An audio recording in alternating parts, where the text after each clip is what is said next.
चलानी होती। जैसे निजामुद्दीन ने बोला कि इन्होंने अपना एजेंडा था वो चलाया, नहीं, हमारा एजेंडा पावर में रहने का नहीं है, हमारा एजेंडा जम्मू कश्मीर को आगे लेकर जाने का है। अगर हमारा एजेंडा सरकार रहने का होगा, राइट माजिद हैदरी, तो हम लोग इसके साथ सरकार नहीं तोड़ते। माजिद हैदरी हिंदू सभा के लीडर श्यामा प्रसाद मुखर्जी को डिबेट में ले आए। मैं इन्हें बता दूं कि वो देश के कोई स्वतंत्रता सेनानी नहीं थे, वो हिंदू सभा वहां के एक कम्युनल लीडर थे, और वो जब कश्मीर आए थे तो कम्युनल एजेंडा से आए थे, वो हिंदुत्व के एजेंडा से आए थे, राष्ट्रवाद वो यूनियन मिनिस्टर भी रहे हैं। आप बताइए ना, वो यूनियन मिनिस्टर भी रहे हैं। आपको हिस्ट्री पता नहीं, आप हिस्ट्री एक बार चेक करिए। वो यूनियन मिनिस्टर रहे हैं और उसने अपनी मंत्रालय छोड़ के यहाँ हिंदू मुस्लिम कहां से उठा, कहां से बात उठी हिंदू मुस्लिम की, कहां हिंदू मुस्लिम आया? हम तो देश में इकट्ठा हाँ, कैसे एक मुसलमान श्यामा प्रसाद मुखर्जी को सपोर्ट कर सकता है? बताइए, आप बताइए, जवाब दीजिए। हिंदू महासभा का लीडर जो कभी अपने देश के लिए नहीं था। सुशील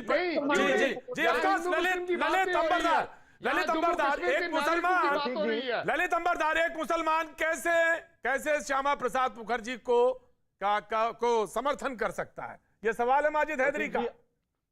प्रतीक जी, मैं आपको रिक्वेस्ट करता हूं, प्रार्थना करता हूं, जब ऐसे तालिबानी और जहादी स्टेटमेंट कश्मीर के अपने आप को मेन स्ट्रीम बोलने वाले देना, उनको फुल स्क्रीन पे दिखा जाए ताकि वो नंगे हो।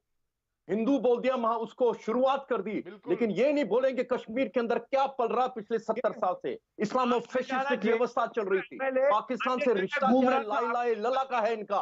पाकिस्तान के खिलाफ एक शब्द नहीं बोलेंगे, हुर्रियत के खिलाफ एक शब्द नहीं बोला आज तक इन्होंने, जिहादियों के खिलाफ एक शब्द नहीं बोला इन्होंने। नेशनल कॉन्फ्रेंस और कांग्रेस और पीडीपी की सरकार रही है कश्मीर के अंदर पिछले 40 साल में, पिछले 32 साल में। कश्मीरी हिंदू के नरसंहार के लिए माजिद हैदरी एक सवाल है। माजिद हैदरी किसी की आइडियोलॉजी, माजिद हैदरी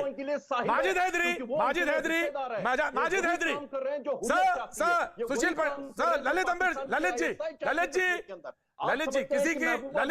सर, ललित जी जिसे नरेंद्र मोदी ने बुलाया था, किसका नाम लिया उसने, किसकी पैरवी की उसने? इमरान खान की, पाकिस्तान की। खुद अभी पहुंची नहीं थी और प्रधानमंत्री के घर पे। ललित जी पाकिस्तान को निमंत्रण दो। ललित जी एक सवाल है, तालिबानों ने कब्जा कर दिया। ललित जी एक सवाल है, ललित जी मुफ्ती और उनके साथी तालिबानी सोच।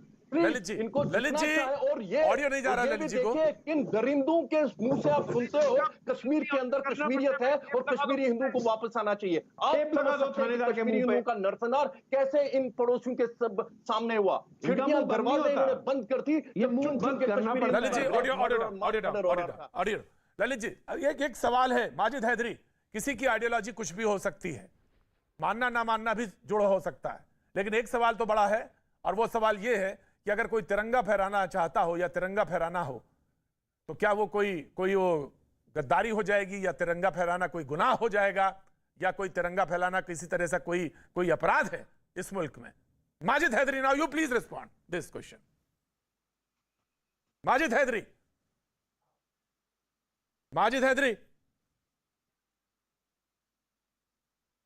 माजिद जी, मेरी आवाज, मुझे किसी की ऑडियो नहीं आ रहा है वहां से।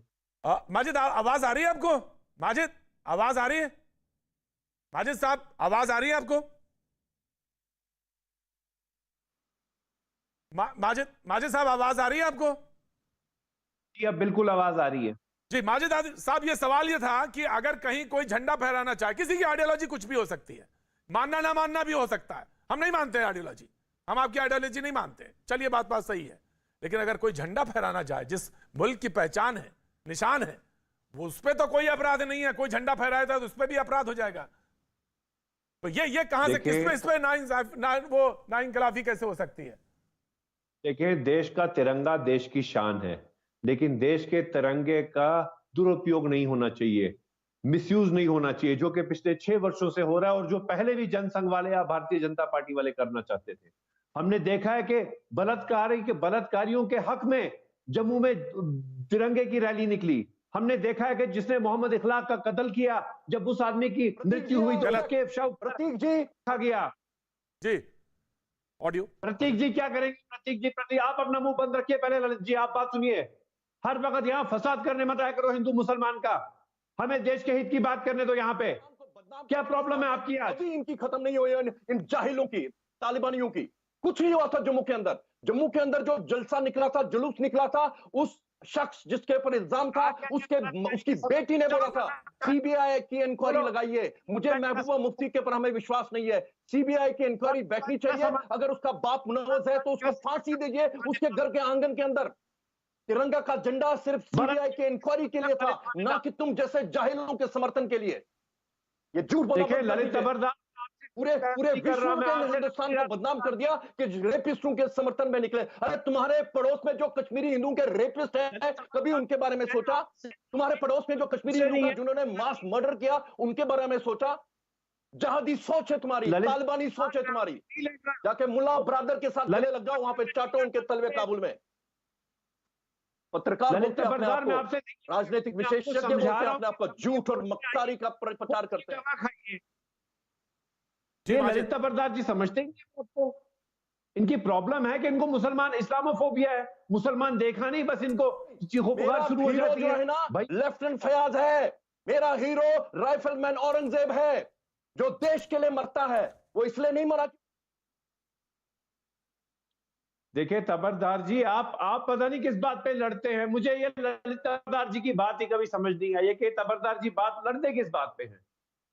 लड़ते इस बात पर हैं, तो कभी समझ नहीं माजिद हैदरी, लड़ते इस बात पर हैं कि जब झंडे पे सवाल उठ जाए, विधान पे सवाल उठ जाए, कॉन्स्टिट्यूशन पे सवाल उठ जाए, मुल्क पे सवाल उठने लगे, बात यहां तक खिंच जाए, कहने लगे कि साहब आप जो हैं जबरदस्ती कर रहे हैं, और आप तो तब सवाल उठता, तब यहां पे सवाल खड़ा होता है। और यही सवाल बड़ा ललित थानेदार जी हमेशा के सांसद डॉक्टर फारूक साहब को भी गाली गलौज करते हैं, शेख मोहम्मद अब्दुल्ला साहब को भी गाली गलौज करते हैं। उसके ऊपर ट्राइबल बिठाना चाहता हूं, चूंकि 19 जनवरी की रात। ये गुंडागर्दी का प्लेटफॉर्म नहीं है। हम यहाँ गुंडागर्दी नहीं करने आते ना, हम हिंदू मुसलमान का फसाद कराने आते हैं, भाईचारे के लिए आते हैं, देश के हित में आते हैं। यहाँ कोई गुंडागर्दी की जबान यूज होगी, ये मुझे बुरा लगता है।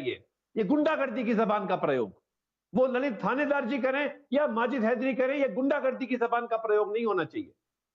राइट सर, राइट, मैं बिल्कुल नहीं होना चाहिए इस बात पर। इस पर जब बात करने बैठे तो सुशील पंडित जी, सवाल यह है कि दूसरा सवाल यह है कि वो कहती हैं 370 हटाकर अपने ही संविधान के खिलाफ गए, कश्मीर को नए प्रयोगों की लैब बना दिया। वो ये कहते हैं कि कश्मीर को नए प्रयोगों की लैबोरेटरी की तरह एक इस्तेमाल किया और 370 अपने ही संविधान के खिलाफ चले गए। ये महबूबा मुफ्ती का ये दूसरी बात है, ये दूसरा इल्जाम वो लगाती हैं। और इस पे अगर निजामुद्दीन भट्ट साहब मौजूद हैं फोन पर, निजामुद्दीन भट्ट साहब, निजामुद्दीन साहब, जनाब, अगर आप